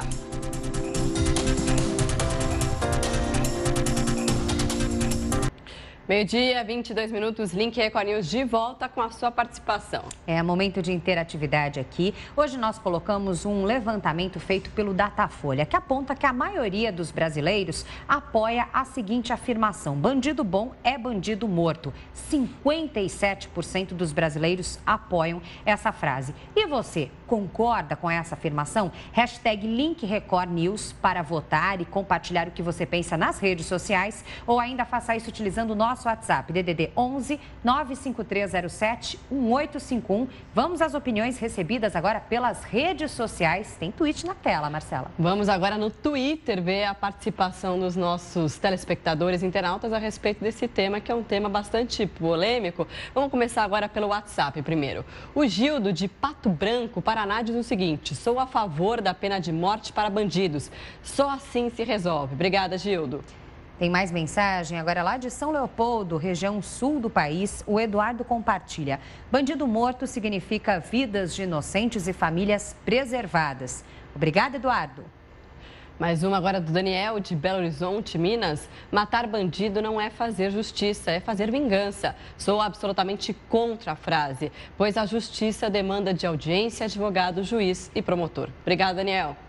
Tem mais mensagem. Agora a próxima participação é de Taboão da Serra, aqui em São Paulo. A Marlene escreve: sou contra a pena de morte, pois como a justiça humana falha, temo que morrerão muitos inocentes também. Obrigada, Marlene. Agora a opinião do Rodrigo, de Cosmópolis, São Paulo. O governo precisa mudar as leis porque esses bandidos roubam e não tem punição. O Brasil precisa de punição. Eu apoio a pena de morte. Essa é a opinião do Rodrigo. Tem agora a opinião do Alisson, de Serra Talhada, lá em Pernambuco. Essas pessoas são seres humanos e, apesar do crime, devem ter uma oportunidade garantida pelo Estado e sociedade. Obrigada, Alisson, pela audiência e participação. Agora o Carlos, de Campinas, São Paulo. A solução não é a pena de morte, prisão perpétua ou bandido morto. O Estado deve investir em educação. Somente assim teremos drasticamente queda nos índices de criminalidade. Educação nos liberta do crime. Essa é a opinião do Carlos. Obrigada. A Marlene, agora de Vinhedo, São Paulo. Sim, concordo, pois entre bandido, policial ou pessoa inocente, que morra, o bandido é o que pensa a Marlene. Obrigada, Marlene. Mais uma participação agora do Carlos, de Rio Verde, Goiás. A justiça aqui do Brasil é um teatro. Desarmam o cidadão e nos deixam sob a mira de bandido. O ideal seria que cada cidadão eliminasse um bandido por dia. Essa é a opinião mais radical defendida pelo Carlos. Obrigada. A Elisete, de São Paulo, capital, escreve: sim, pois é muito triste ver um cidadão de bem morrer nas mãos desses bandidos que são reincidentes e ficam impunes. Obrigada, Elisete, pela sua participação. Mais participação chegando, bastante gente querendo participar sobre esse tema. O Tiago, de Pirpirituba, Paraíba. O Brasil é o país da impunidade. Os bandidos sabem que o crime que cometer não vai ter consequência. Obrigada, Tiago. O Marciano, de Ribeirão Pires, São Paulo, que sempre participa aqui com a gente, escreve: sou contra. O país precisa, sim, ter um sistema prisional eficiente que faça o bandido pagar pelo que fez em vida. Tem que pôr bandido para trabalhar, é o que pensa então o Marciano. A gente agradece as participações recebidas até agora e pede para que você continue colaborando então também com o que você pensa sobre o assunto e o teu voto. Agora sim as participações pelas redes sociais. Pelo Twitter, vamos dar uma olhadinha então aqui na tela. Olha só, ele aproveita para usar a hashtag #LinkRecordNews. A Vera diz o seguinte: se matarmos todos os bandidos, só sobrarão as pessoas do bem, ela questiona. Não, só sobrarão os assassinos. Essa é a opinião da Vera, então, manifestada pelo Twitter. O Alisson Almeida compartilha: essa frase reflete o sentimento de revolta da população com tanta violência e impunidade com os bandidos. É isso mesmo, Alisson, obrigada pela participação. Agora o Marcelo diz o seguinte: concordo, bandido bom é bandido morto. Político corrupto também deveria morrer. Essa é a opinião do Marcelo Brites, de Porto Alegre, Rio Grande do Sul. Obrigada, Carlos. O Carlos Robson agora escreve o seguinte: infelizmente temos que apoiar, pois estamos cansados de sofrer nas mãos dos criminosos. Muitas pessoas, então, obrigada, Carlos, motivadas em apoiar esse tipo de afirmação por causa da impunidade que elas encontram no dia a dia, na rotina. A falta de segurança leva realmente as pessoas a esse sentimento de impotência, insegurança e revolta. Mas nem sempre talvez seja a melhor solução, né? Porque como vários telespectadores se manifestaram, pode ter inocente nessa história que pode acabar morrendo e não tem culpa do crime, né? Então precisa passar pelo processo da justiça. O problema é que a justiça é lenta, a polícia também, enfim, então gera esse sentimento. Bom, então já que não tem solução, vão matar. A revolta. Quem que está aí nos acompanhando não foi vítima, por exemplo, de um assalto, de uma situação que envolveu risco, inclusive, para a própria vida? É esse sentimento que a gente entende que a sociedade tem realmente diante de uma frase dessa, acaba apoiando por não ter segurança daqueles que deveriam proteger realmente o poder público, a segurança pública falha demais e a consequência é isso, sentimento de revolta na população. É um medo, né? O medo faz com que as pessoas tenham essa vontade. Então já que não tem solução, é melhor que ele morra do que eu, né, no caso. Mas Enfim, a gente segue nesse debate hoje. Você pode continuar participando pelas redes sociais. Bom, a gente muda agora um pouquinho de assunto. A venda de carros novos no país fechou outubro com redução de 17% em relação ao mesmo mês do ano passado. Apesar da expectativa de retomada no segundo semestre, os clientes ainda não voltaram às concessionárias. Segundo a Federação dos Distribuidores, a queda acumulada desde janeiro chega a 22%.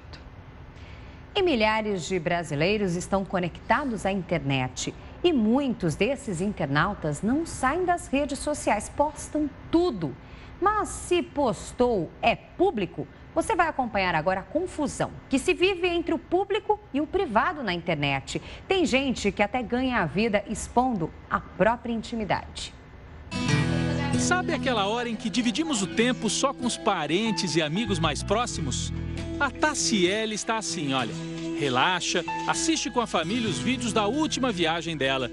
Mas a imagem engana, porque na vida dessa moça de 24 anos não há lugar para privacidade.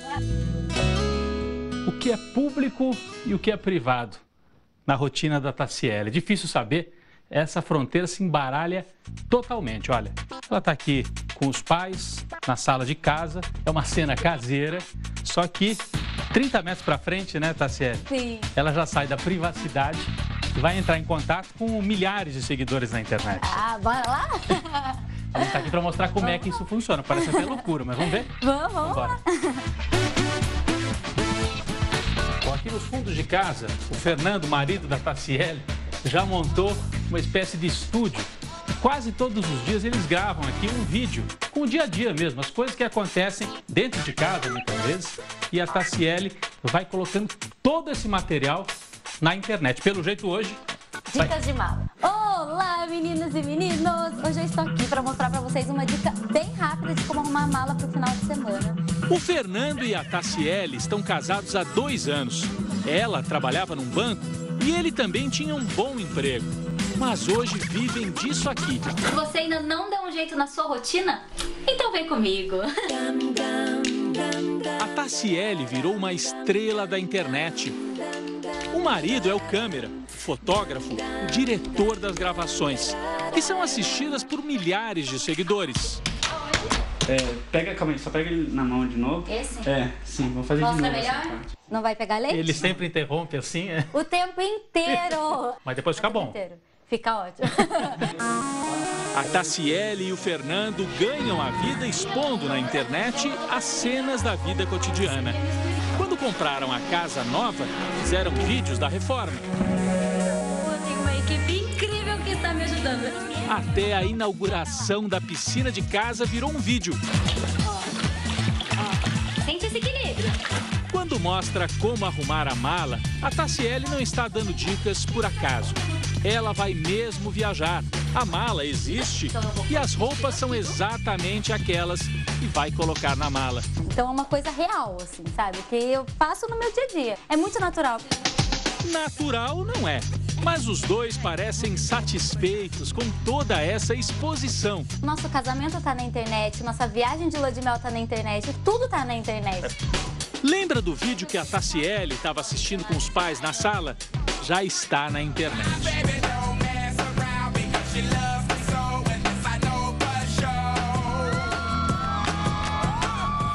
Mas quem são essas pessoas que do outro lado da tela gastam o seu tempo acompanhando a intimidade da Tassiele? Nós saímos de Itapetininga, no interior de São Paulo, e viajamos 150 quilômetros para encontrar essa turminha. Júlia, Vitória, Rafaela e Alícia. Elas não passam um dia sem assistir aos vídeos da Tassiele. É lindo. Meu, a casa dela é a cara dela. Tipo, ela anda na casa, tá bom. Eu penso, nossa, é da Tassiele, eu quero uma casa parecida. E o Fernando, ele é uma fofinho, né, gravando, quando ela entrevista ele. Ele fica quietinho. Para essas meninas, na faixa dos 10 anos, a moça do interior paulista é um modelo a ser seguido. Meu, é linda a blusa dela, é perfeita essa blusa. É muito linda.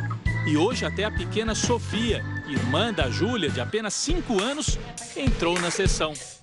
Quanto mais elas assistem, mais cliques a Tassiele consegue. E assim também fatura mais dinheiro. Agências especializadas em internet contratam pessoas como a Tassiele para aumentar a audiência dos canais de vídeo na rede. E depois vendem publicidade. A gente não vai perguntar quanto, mas você consegue viver confortavelmente com a... É o meu trabalho, sim. Mas será que essa mistura completa entre a vida pública e privada não pode ter consequências complicadas para essas celebridades das redes sociais? Elas pagam um preço alto por se expor desse jeito. O personagem ele tem que se comportar de acordo com o que a sociedade exige. Ele não pode levar uma vida ou ter uma vida normal como todo mundo tem. Tá pesado? Faz balé. É muito a minha cara, gente. Muito eu, né? E como em todo negócio, o segredo é conquistar público fiel. Criar uma identificação. E vocês se influenciam, assim, pelo que ela mostra? Sim. O que dá vontade de Aí fazer? dá vontade de ter tudo igual. Eu tô vendo que ela usa short e tô vendo que você tá com uma bermuda parecida. Sim. Foi por causa dela? Eu comprei essas duas roupas por causa dela. E não são apenas as roupas. Decoração da casa, você presta atenção em tudo? Eu olho as canecas, olho as coleções dela, olho os móveis, eu acho tudo muito legal. A mãe da Júlia às vezes divide o sofá com as meninas para saber o que atrai tanto assim na Tassiele. Ela até gosta dos vídeos, mas acha que as meninas podem cair no conto do consumismo. Ah, a Tassiele mostrou uma caneca X da loja tal. Então ela quer aquela caneca. E vai ser difícil segurar, porque as meninas já querem criar até canais na internet para imitar a Tassiele. Oi, gente, hoje eu vou ensinar vocês a fazer uma princesinha muito fofa, só de sucata. A mãe da Júlia criou uma regra. Nos vídeos gravados pelas meninas, ninguém pode mostrar a casa, nem expor detalhes da intimidade da família. Do outro lado, lá em Itapetininga, a Tassiele e o Fernando nem se importam com isso e seguem trabalhando nos vídeos. E aqui é o quartinho da bagunça, gente. Ele ainda tá com algumas coisinhas que eu vou tirar. O pai dela lembra da época em que reclamava bastante. É que na infância a menina passava muito tempo mexendo com a internet. E falando pra ela, para com isso, que isso não dá futuro. Não dá futuro. Vai estudar. E de repente a gente viu todo esse boom, essa mudança que teve. Né? E se tiver filhos, como é que vai ser? Vai acompanhar, vai ter o diário da gravidez, quando nascer, primeiro dia na escolinha, vou acompanhar tudo. Um big beijo, Tassi!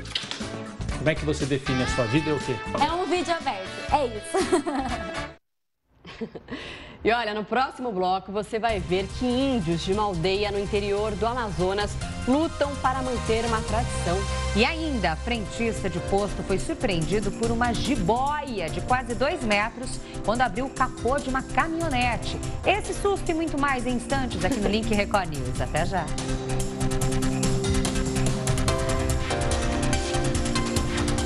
Meio-dia, 41 minutos pelo horário brasileiro de verão, Link Record News de volta. De volta com um caso inusitado. O frentista de um posto foi surpreendido por uma jiboia de quase 2 metros quando abriu o capô de uma caminhonete.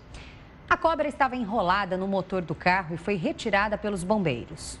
As imagens feitas com um aparelho celular mostram o momento do resgate do animal. A jiboia de quase 2 metros de comprimento foi encontrada por um frentista quando abriu o capô da caminhonete do cliente para verificar o nível da água e do óleo. Os bombeiros tentaram retirar o réptil ainda no pátio do posto de combustíveis, mas só foi possível depois de colocarem o veículo na rampa de um lava-jato. Quando você se deparar com uma ocorrência desse tipo, se você não tem as técnicas especializadas para o manejo, para a captura do animal peçonhento, você deve entrar imediatamente em contato com o Corpo de Bombeiros, né?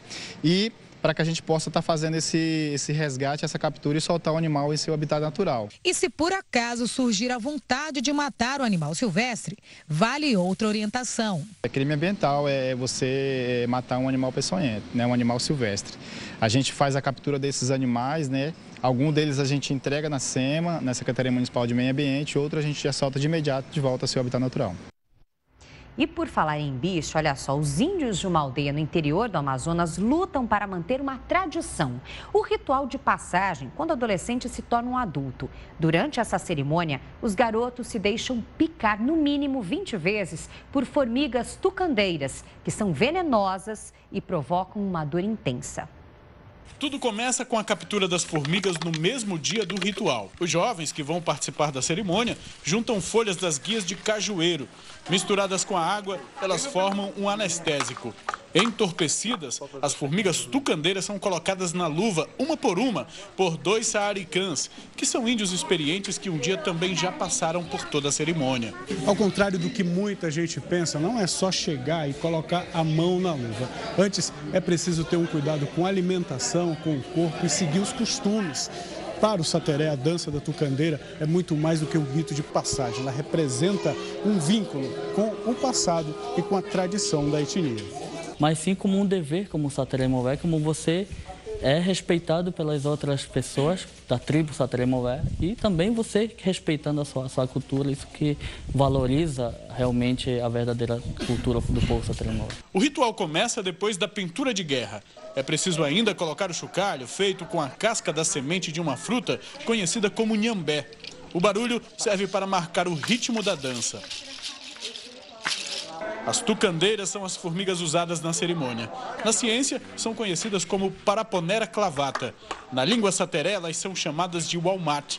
Os nomes podem até mudar, mas a dor causada pela ferroada é inconfundível. A tucandeira tem a picada mais dolorosa do mundo. É aconselhável não meter, mas do momento que o menino tem e mete, ele é obrigado a terminar. Tem que meter 20 vezes, 10 de cada lado, a mão. Para o índio, conseguir chegar até o fim do ritual significa deixar a infância para trás e entrar na maturidade. Lá ele se prepara para ser um bom caçador, um bom trabalhador, bom pescador, bom flechador. O ritual não é uma obrigação. Mesmo assim, alguns rapazes decidem participar da dança. Para eles, a cerimônia é um marco para a entrada na vida adulta. De jovem não fazem, mas depois de 20 tucandeira já vira homem mesmo. A dança continua até a madrugada. O ritual não tem hora para acabar. Para cada um dos jovens indígenas, o único limite a ser vencido é a dor causada pela tucandeira. Uma tradição que os mais velhos ainda lutam para preservar, assim como a própria língua Sateré Maué.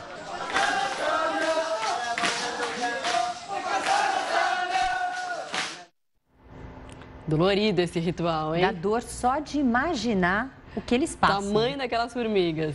Bom, momento de interatividade aqui no Link Record News. Ontem, um levantamento feito pelo Datafolha mostrou que 57% dos brasileiros, portanto a maioria, concorda com a frase bandido bom é bandido morto. E hoje a gente pergunta para você se você também concorda com essa frase. Para votar é só usar a hashtag Link Record News nas nossas redes sociais ou mandar uma mensagem pelo nosso WhatsApp, número é o 11 95307 1851. Tem muita participação chegando sobre esse tema. Vamos começar pelo Twitter.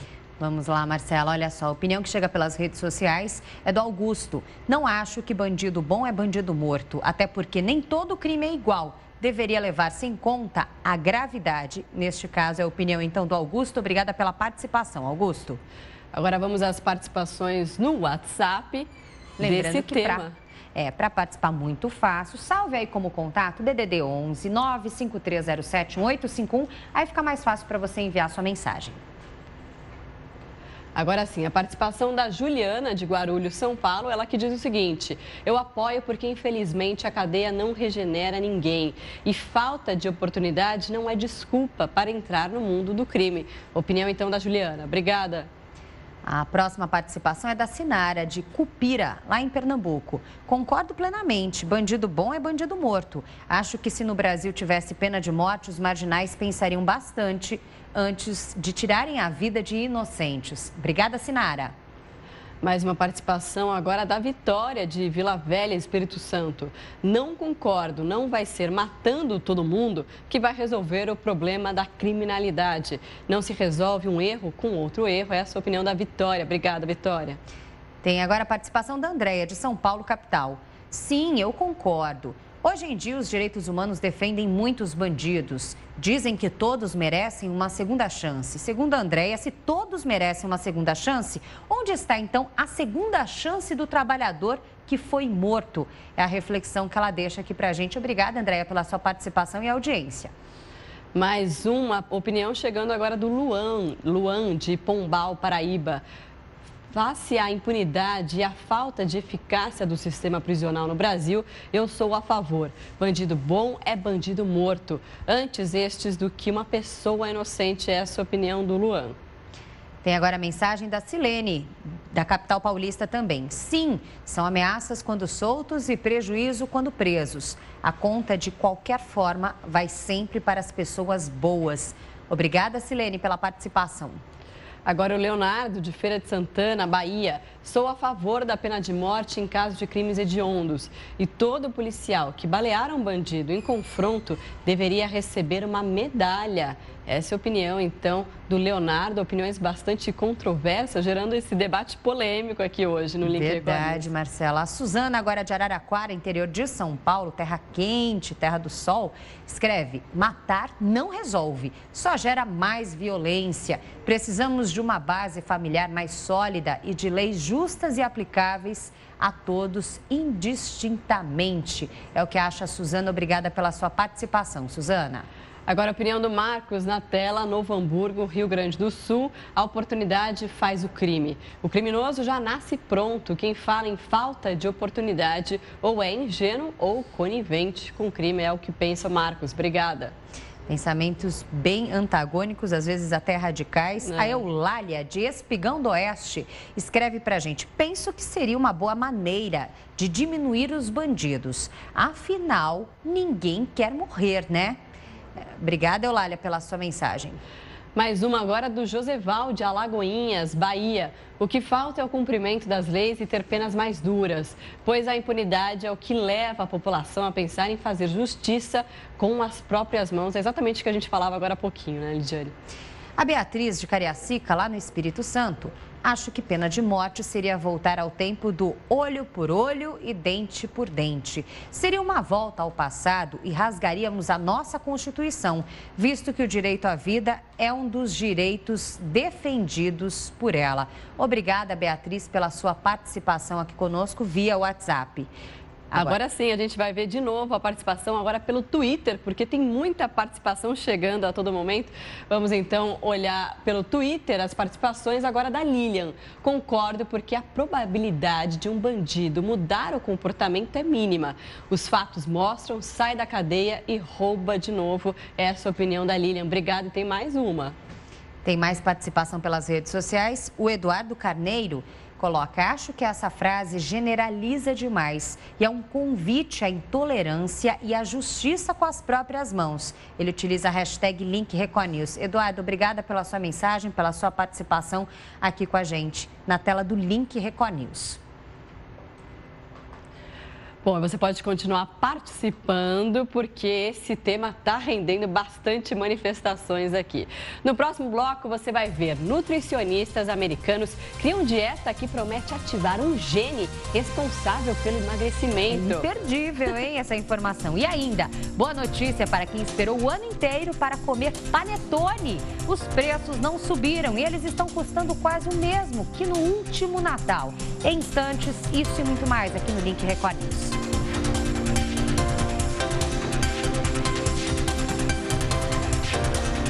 Meio-dia, 55 minutos no horário de Brasília, Link Record News de volta. De volta com uma notícia boa e saborosa, porque quem esperou o ano inteiro para voltar a comer panetone vai gostar dessa notícia. É que mesmo com aumento nos preços de alguns itens, as fábricas não devem repassar toda a inflação para o produto.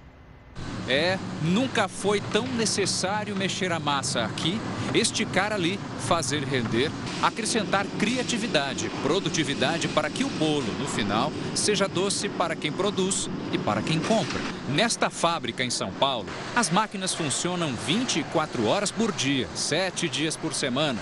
O sistema está perto da capacidade máxima de 160 mil panetones diários. Tudo para atender as encomendas dentro do país e no exterior. e com preço competitivo.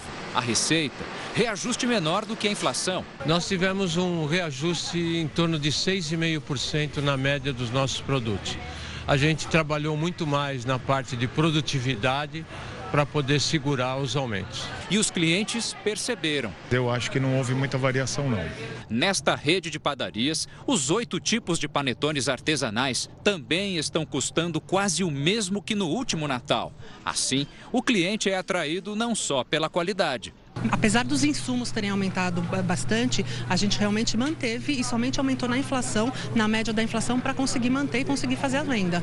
Isto é apenas o começo, porque só esta loja já encomendou 8.000 caixas de panetone que aos poucos serão distribuídas por todo este espaço. E a Associação Paulista de Supermercados está otimista mesmo com a venda destes produtos. A expectativa é de aumento de até 10%. O consumidor que ainda está pesquisando os melhores preços já começa a comprar. Um é para minha mãe ou para minha sogra. Pelo jeito, ninguém quer ficar sem panetone, desde que o preço seja tão gostoso quanto o produto. Eu vou em questão de qualidade, mas também vou em questão de preço. E nutricionistas americanos criaram uma dieta que promete ativar um gene responsável pelo emagrecimento. A novidade já conquistou famosos e atletas do mundo inteiro que buscam o famoso corpo perfeito. A dieta já faz sucesso nos Estados Unidos, mas ainda é pouco conhecida no Brasil. Ela promete ativar o gene responsável pelo emagrecimento. Está no DNA de todo mundo e tem até nome, SIRT. O SIRT, ele produz uma enzima chamada sirtuína.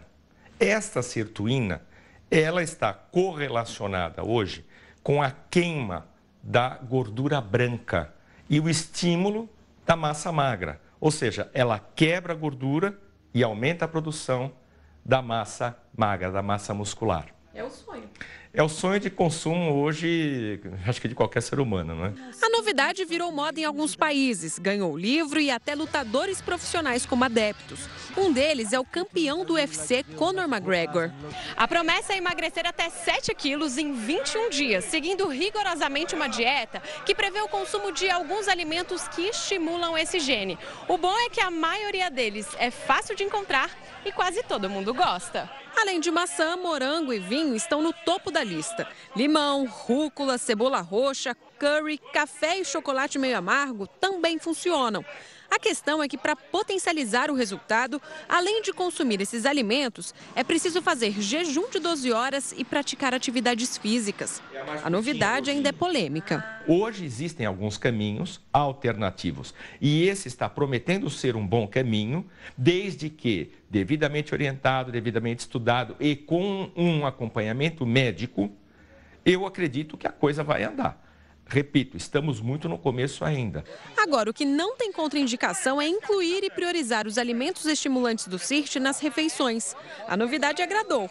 Carla, que já usa curry para temperar a comida, vai caprichar no restante da lista também. Preciso eliminar uns quilinhos a mais, né? E vou consumir mais o curry. É bom saber que esse gene está em você? Sim. Agora é só colocar em ação. Com certeza. Vai curry agora até na água, viu? Bom, esta edição do Link Record News fica por aqui. Quer sugerir algum assunto para o jornal? Mande uma mensagem para o nosso WhatsApp, participe pelas redes sociais, use a hashtag Link Record News. Acesse a nossa página no Facebook, no nosso Twitter, entre na página da Record News, no portal R7. A gente se encontra novamente às 3 da tarde na segunda edição do Link Record News. Até já. Record News, informação para você crescer. Tchau.